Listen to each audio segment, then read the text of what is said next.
Aujourd'hui, c'est Otaku Sataka. Millennium Bamboo.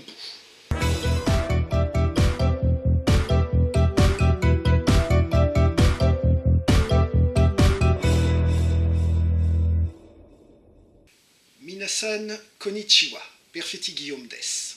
Étant donné que le film que nous allons étudier aujourd'hui raconte l'histoire de Miko tabassant des yokai, un peu de vocabulaire s'impose. Et pour commencer, est-ce que quelqu'un parmi vous connaît la définition du mot Miko ? Oui, c'est une marque de glace, effectivement, mais pas que. Au Japon, une Miko est une femme travaillant dans un temple shintoïste.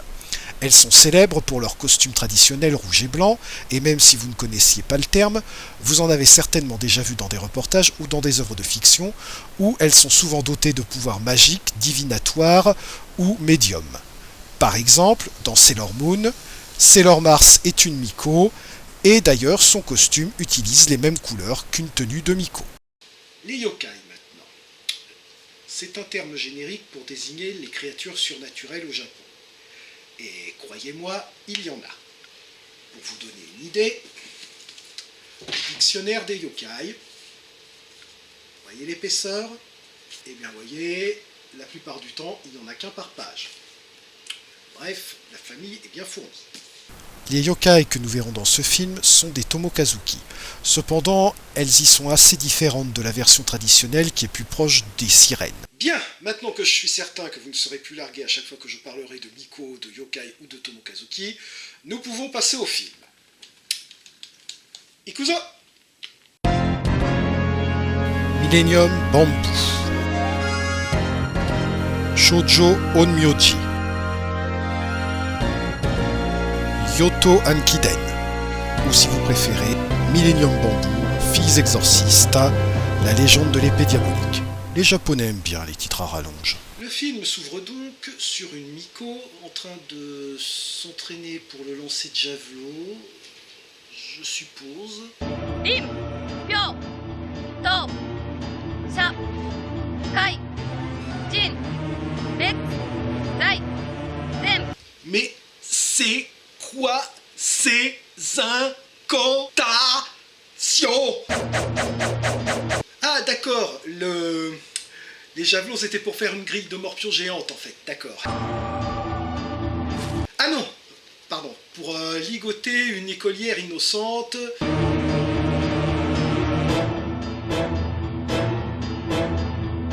Oui, c'est une bonne idée de la bâillonner, je crois qu'il vaut mieux pour nos chastes oreilles qu'on n'entende pas ce qu'elle nous dit.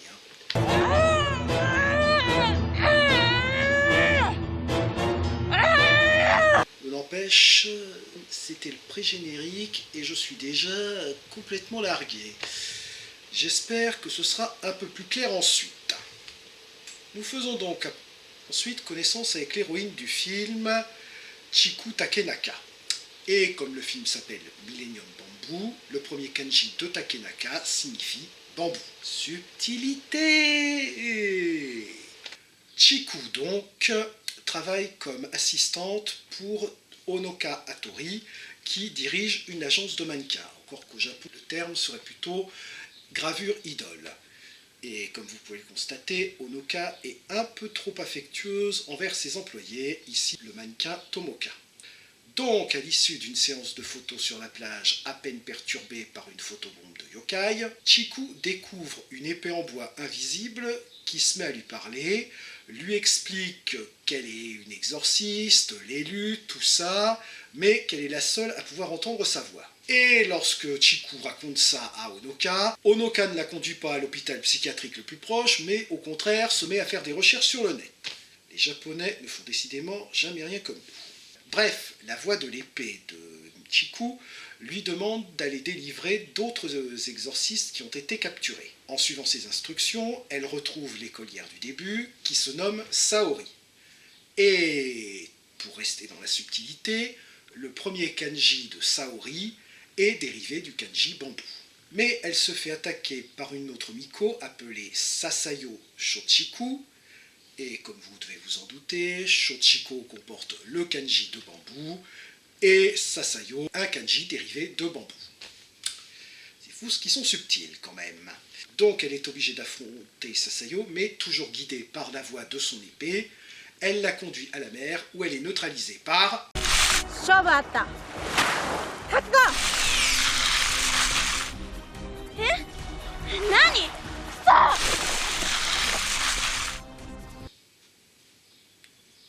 Ok, donc retenez-le, ça peut servir. La kryptonite des Miko japonaises, c'est les algues. Et c'est efficace, hein. Regardez, plusieurs scènes plus tard, elle est encore en train d'essayer de se dégager. Hein. Autant ce serait peut-être plus efficace si elle tapait sur l'algue au lieu de balancer des coups dans la flotte. Mais bon. Là-dessus, arrive sa sœur pour la délivrer. Sœur qui n'est autre que la Miko du début, et dont la véritable identité est... Saori. Attendez, ça veut dire qu'il y a deux Saori. Une qui est en écolière et une qui est en Miko. Bon, ça va encore, si elles sont pas habillées pareil, je devrais pouvoir les différencier. Ok, scène suivante. Ah non, mais si on a une qui se met en bikini sans prévenir, comment vous voulez que je sache laquelle c'est, moi?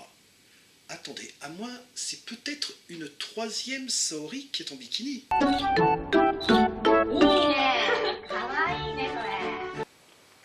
Et il y en aurait une quatrième en Buruma. Une cinquième en tenniswoman.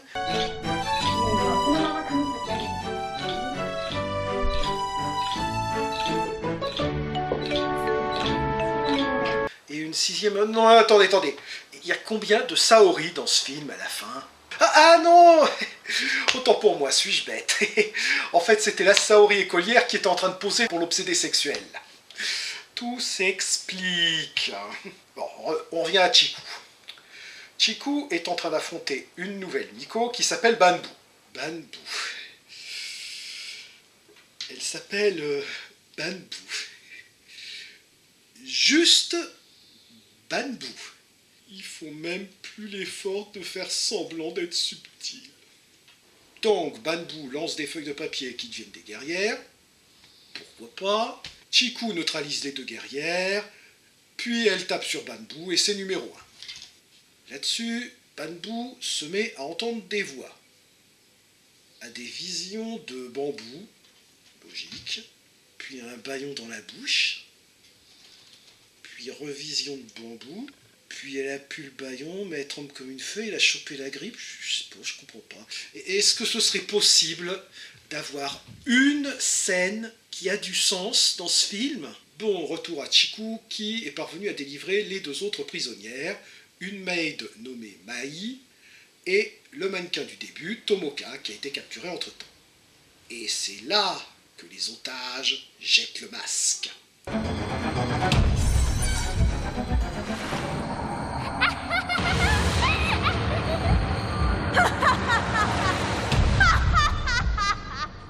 Car Chiku n'a pas délivré les vrais Saori, Mai et Tomoka, mais leur doppelganger, leur double maléfique si vous préférez.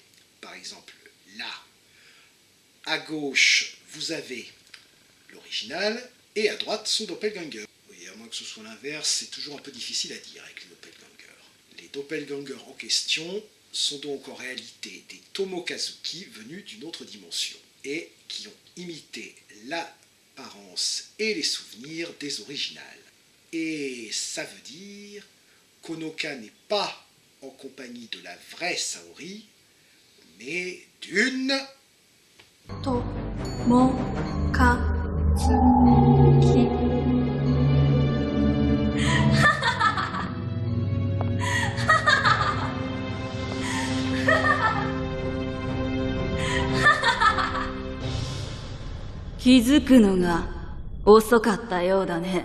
Ceci dit, elle est sympa, elle lui laisse le temps de téléphoner à Chiku pour la prévenir. Mais derrière, elle l'attaque, hein, faut pas déconner. Et Onoka se défend avec les moyens du bord. J'ai une arme et je n'hésiterai pas à m'en servir, alors du balai!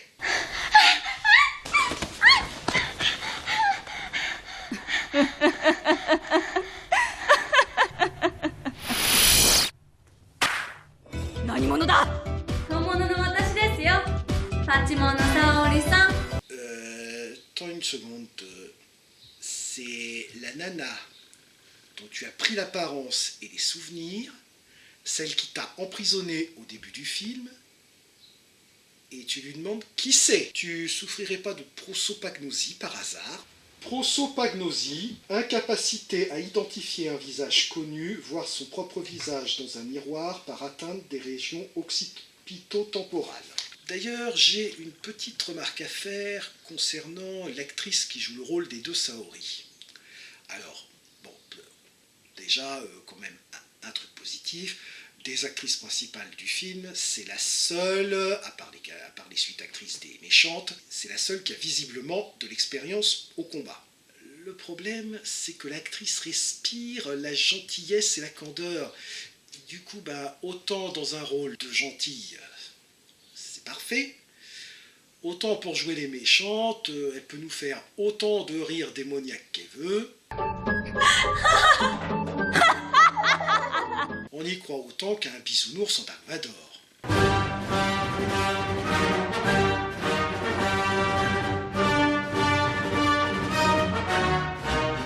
Vous avouerez que ça le fait moyen. Après avoir secouru Honoka, Saori se téléporte sur la plage et vient en aide à sa sœur et à Chiku, et parvient même à détruire l'épée des Tomokazuki. Malheureusement, c'est une victoire bien amère, puisque les personnes dont les Tomokazuki prennent l'apparence sont condamnées à disparaître au bout d'un certain temps, et c'est ce sort funeste qui arrive à Saori, et qui risque fort d'arriver à Tomoka si personne n'arrête les Tomokazuki à temps. Et voilà, les deux seules personnes à pouvoir s'opposer à elle, ce sont Sasayo, dont on nous a répété maintes fois qu'elle était beaucoup plus faible que sa sœur, et Chiku, qui n'a absolument aucune expérience d'exorciste. Ajoutez à cela que Sasayo en veut à mort à Chiku pour avoir causé la mort de sa sœur, et vous comprendrez qu'il y a de la tension dans l'air. Alors, comment le scénariste va-t-il résoudre tous ces problèmes? À coup de baguette magique. En quelques scènes, Sasayo passe de « je ne te pardonnerai jamais d'avoir causé la mort de ma sœur » à « super méga copine de la mort, qu'est-ce qu'on s'amuse ensemble, ah ah ah !» D'un coup d'un seul, elle se rend compte qu'elle est finalement aussi forte que sa sœur, et Chiku, il suffit qu'on lui remette une épée en bambou et hop, elle peut lancer des sorts. Bon, à la rigueur, pour Sasayo, ça peut s'expliquer. Elle a toujours eu ce pouvoir en elle, mais elle avait un blocage, un manque de confiance en elle, je ne sais pas, qui l'empêchait de l'utiliser, et ce blocage a sauté suite à la colère quand elle a perdu sa sœur. Mais pour Chiku, comment vous expliquez qu'elle soit du jour au lendemain capable de lancer des sorts sans que personne ne lui ait appris à le faire? Comment vous expliquez ça? Ta gueule, c'est magique. Ah non, non, non, non. L'excuse du c'est magique, ça ne marche pas dans ce cas-là. Dans le premier Harry Potter, quand il achète sa baguette magique, il n'est pas d'un seul coup capable de lancer des sorts de dernière année. Il faut quand même faire toute la formation derrière. La magie, ce n'est pas un truc qu'on apprend du jour au lendemain comme par magie. Ta gueule, c'est logique. Enfin, d'un autre côté, la magie dans Millennium Bamboo, c'est vraiment pas sorcier. Il suffit de tracer un pentagramme dans le ciel, et ensuite ça fait couteau suisse.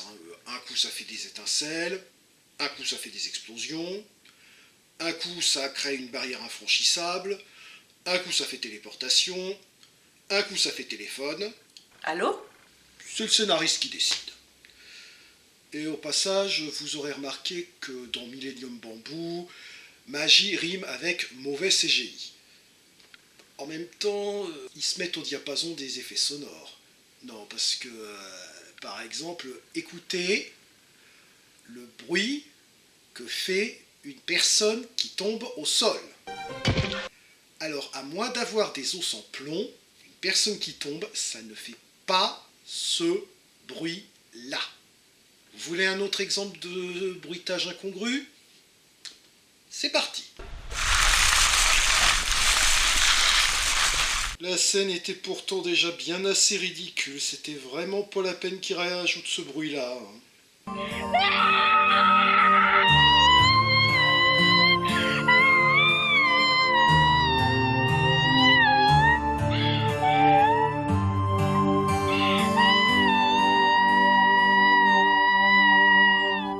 Oui, parfaitement, une femme qui crie comme ça, C'est un bruitage incongru. Mais revenons-en au film.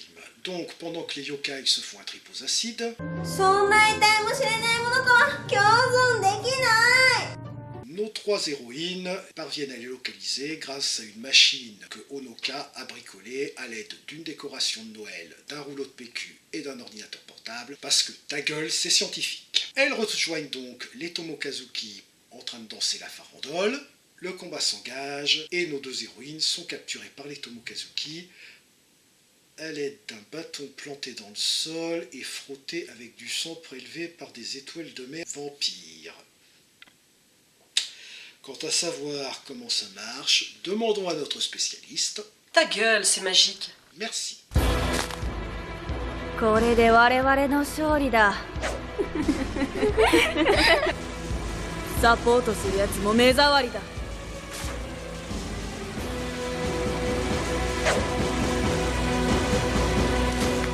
Et elle va mettre plus d'une demi-minute à la rejoindre, alors que l'autre va à sa rencontre et qu'au départ, il devait y avoir 10-20 mètres maximum entre les deux. Plus de 30 secondes pour parcourir la distance. C'est une forêt ou c'est le terrain de foot d'Olive et Tom? 鳥半蔵様我に力を Vas-y Honoka, le sort de tes amis est entre les mains, le sort de Tomoka est entre les mains, le sort du monde est entre tes mains. Vas-y, on a confiance en toi, vas-y!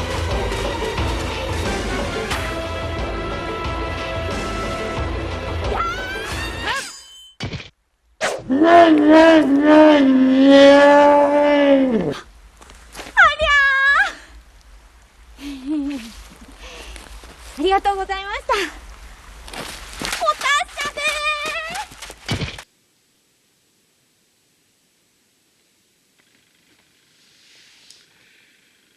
ー Bon, ben, c'est l'intention qui compte, hein. Connasse. Et donc, qui peut encore sauver nos deux héroïnes? Une seule personne, Nao Nagai, alias Towa Gozen. Et bien sûr, pour rester dans la subtilité, Towa, qui signifie éternité, commence par le même kanji que le nom de famille Nagai. Towa Gozen était à l'origine une femme spécialisée dans l'étude des yokai, qui a dû renoncer à son corps pour devenir un pur esprit afin d'échapper au Tomokazuki. C'est également elle qui est le chef des Miko-exorcistes. Oui mais voilà, depuis le début du film, on nous rabâche que Towa Gozen est un pur esprit et qu'elle ne peut donc pas agir dans le monde réel. Autrement dit, quoi qu'elle tente pour aider nos héroïnes, ce sera en vain.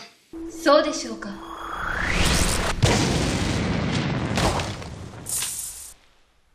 ね無理じゃないでしょ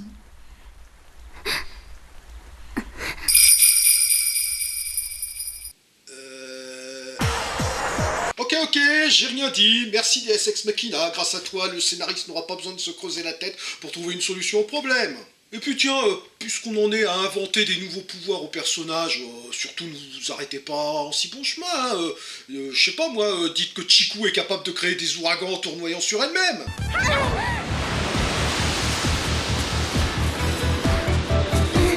Mais j'ai dit ça pour déconner, moi. Oh. Et qu'est-ce qu'elles font là? On comprend plus rien, elles balancent leurs armes et ça fait apparaître Shenron de Dragon Ball qui vient faire un caméo. Je dirais même, il vient faire un caméo, mais oh!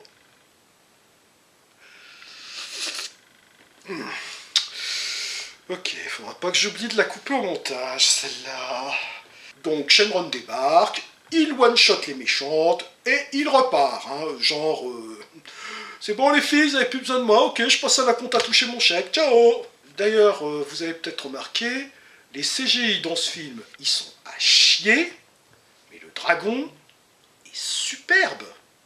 Bon, c'est pas le Seigneur des Anneaux, mais pour un film à petit budget, c'est quand même le haut du panier. Du coup, je crois que l'équipe qui était chargée de faire les effets spéciaux, ils ont commencé par faire le dragon, ils y ont mis tout leur cœur, et une fois qu'ils ont terminé, ils se sont dit « Ok, c'est bon, on passe à la suite, il nous reste quoi comme budget ?» Et merde. Et donc la fin du film nous montre Sasayo reconverti en mannequin, posant pour Chiku. Pourquoi Chiku est en maillot de bain là? Autant en bikini sur la plage, ça se comprenait, mais en maillot de bain dans un studio. Donc Chiku photographie Sasayo en compagnie de... Mais qui c'est celle-là? Ah mais oui, c'est Bambou. Vous savez, l'amico qu'on a vu dans une seule scène, qu'on n'a pas revu depuis, que tout le monde a oublié, dont tout le monde s'en fout, ouais. Allez, c'est bon, fin du film. Ok. C'était donc Millennium Bamboo. Bon, on ne va pas se mentir, le film n'est pas exempt de défauts, aussi bien sur le fond que sur la forme. Déjà sur la forme, les effets spéciaux sont vraiment cheap et les combats très chorégraphiés. Et pour ce qui est du fond, il y a quand même pas mal de Deus Ex Machina et de solutions de facilité pour résoudre les problèmes, au point qu'on se demande si c'était vraiment indispensable que le scénariste introduise ces problèmes à la base. Et c'est d'autant plus dommage que la plupart du temps, c'était évitable. Par exemple, la réconciliation éclair entre Chiku et Sasayo. Il suffisait que Sasayo accepte à contre-cœur de collaborer avec Chiku contre leurs adversaires communes, et qu'à force de combattre côte à côte, elle finissait par apprendre à la connaître et à lui pardonner. Pour Chiku qui apprend la magie en un temps record, là aussi c'était évitable. Bon, déjà, ça ne tombe pas complètement de nulle part, puisque à plusieurs reprises on nous avait expliqué que Chiku avait des pouvoirs psychiques, que la force était grande en elle, etc. Donc tout ce qui nous manquait, c'était de nous expliquer comment elle apprenait à s'en servir. Et pour ça, il aurait suffi de rajouter une scène où Towa Gozen lui faisait une formation accélérée. Enfin, la scène où Chiku et Sasayo sont prisonnières des Tomokazuki, eh bien, au lieu d'intervenir directement, il aurait suffi que Towa Gozen aille contacter Onoka et lui explique comment les délivrer. Vous voyez, c'était facilement évitable, et c'est pour ça que je trouve ça d'autant plus dommage. Car ce sont ces petits défauts d'écriture qui nous font sortir du film, alors que c'est un bon film au final. Le pitch est bon, l'intrigue est assez bien menée, les héroïnes sont attachantes, l'humour n'est pas envahissant et il fonctionne plutôt bien, le fanservice aussi fonctionne bien, on ne va pas se mentir. Et puis surtout, la première partie, même si elle est un peu confuse quand on regarde le film pour la première fois, toute la première partie où Chiku se fait manipuler, elle est très bien gérée, puisque quand le film commence, tout porte à croire que les Miko sont les méchantes de l'histoire, et comme le reste est raconté du point de vue de Chiku, on n'a aucune raison de douter quand son épée lui explique qu'elle est l'élue et qu'elle doit aller combattre les forces du mal. Mais à mesure que l'histoire avance, on a des éléments qui sont introduits et qui nous amènent à douter, à nous dire que la situation est peut-être plus complexe qu'elle en a l'air. Par exemple, l'apparition de la deuxième Saori, ou les conversations entre les Miko et Towa Gozen. Ce qui fait que quand les Tomokazuki révèlent leur véritable identité, le twist ne surgit pas de nulle part, mais n'est pas non plus téléphoné. Et donc Millennium Bamboo est malgré tout un bon film.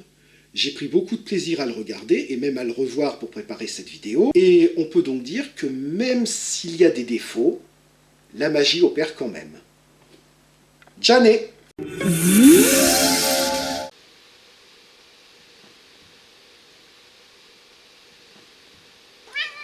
Ta gueule, c'est magique.